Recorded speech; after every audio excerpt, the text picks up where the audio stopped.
Right, good evening everybody, and welcome to this pre-performance talk for this evening's performances of Sumidagawa, the No play. My name is Jason James and I run a charity called the Daiwa Anglo-Japanese Foundation, so I'm a Japan specialist. With me I have Kohei Kawaguchi, who is an actor, a No actor from the Kanze school, and he is of course taking part in the performance later on. And we've been asked today not only to talk about Sumidagawa itself, the No play which you're going to be seeing, I assume you're all down to see later on, but also about Curlew River, Benjamin Britten's opera, which is based on the No play. And what we've decided to do is that I'm going to start off talking a bit about Curlew River, and then the two of us will talk about Sumidagawa together.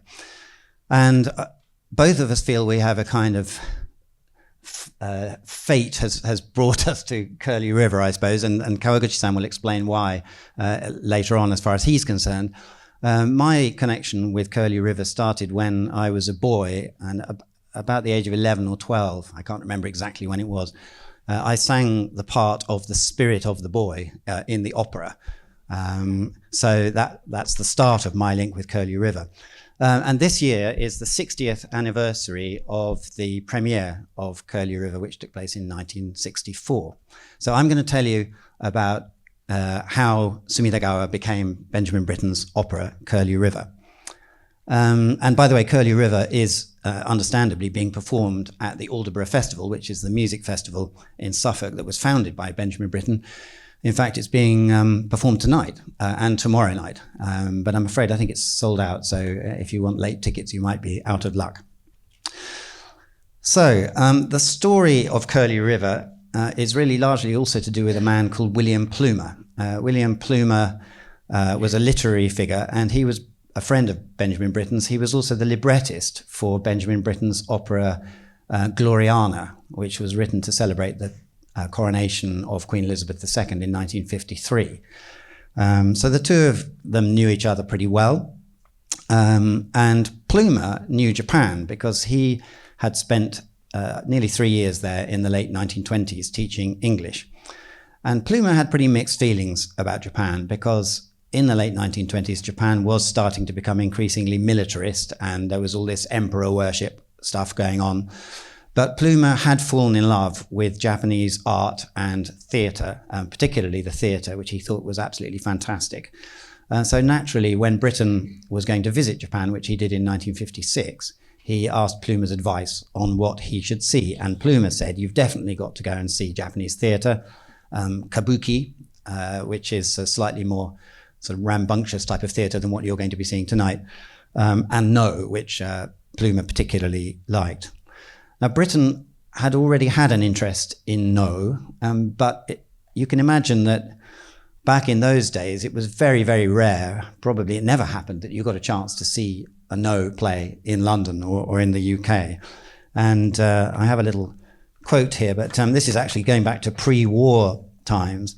There had been some translations of No. So in fact, the first English translations were produced, slightly surprisingly, by Mary Stopes, the birth control campaigner. But she spent a couple of years in Japan studying fossils quite early in her career, and so she became interested in No as well.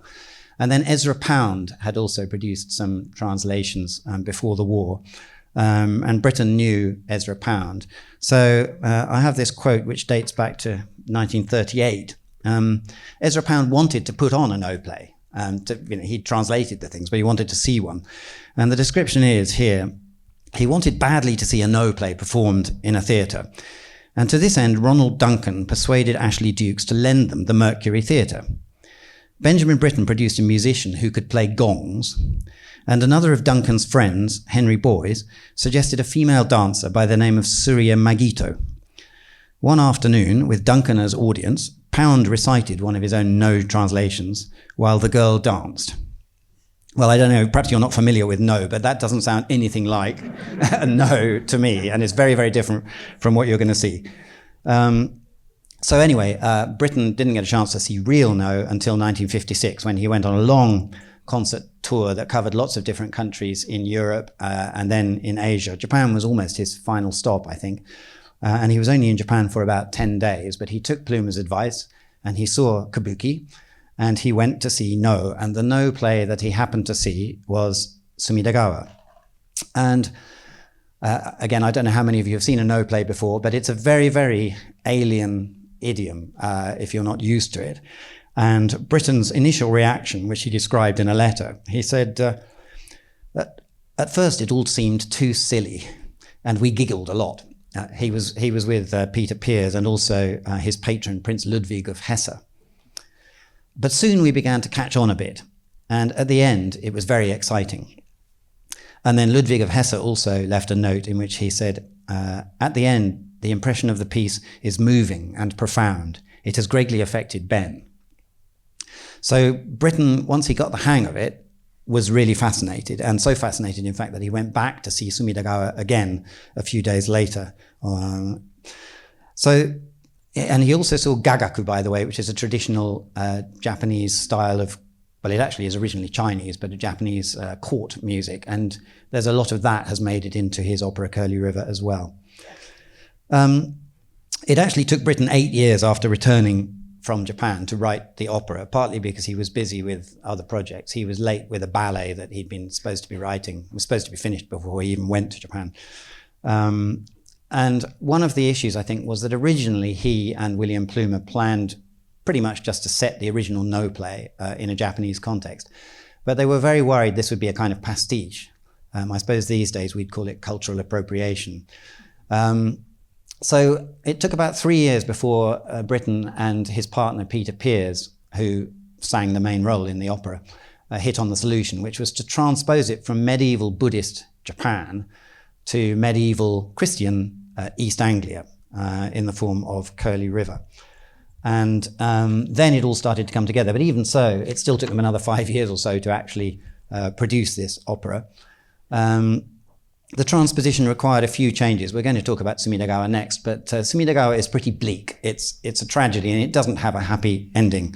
At the end of Sumidagawa, the mother who has lost her son thinks she sees his ghost and tries to embrace him, but she finds herself embracing empty air.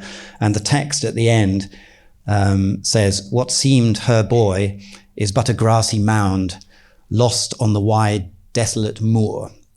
So that kind of very bleak ending probably wouldn't work in Britten's version, because he was setting it as a kind of Christian parable that was being performed by monks. So obviously there had to be a sort of slightly happier ending.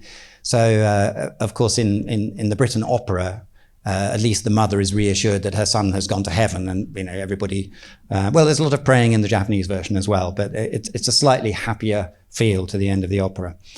In terms of the other impacts of Sumidagawa, I think the music of Sumidagawa, which you're going to hear, you can probably see why it's almost impossible to transcribe into kind of Western notation.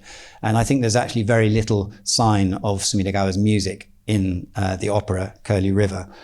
But there are some other things that came into it. For instance, the use of masks. The shite, or the protagonist in a No play, wears a mask. And the three main characters in Britten's opera wear masks, although they're only kind of half masks because it's a little difficult to sing from behind a mask. And there's flute and drums in the opera, as there are in the No play. But in the opera, there are also other instruments, including the French horn, which would, I think, seem very out of place in a No play. But I think the real impact on Britten was of the way the drama worked, the different dramatic concept.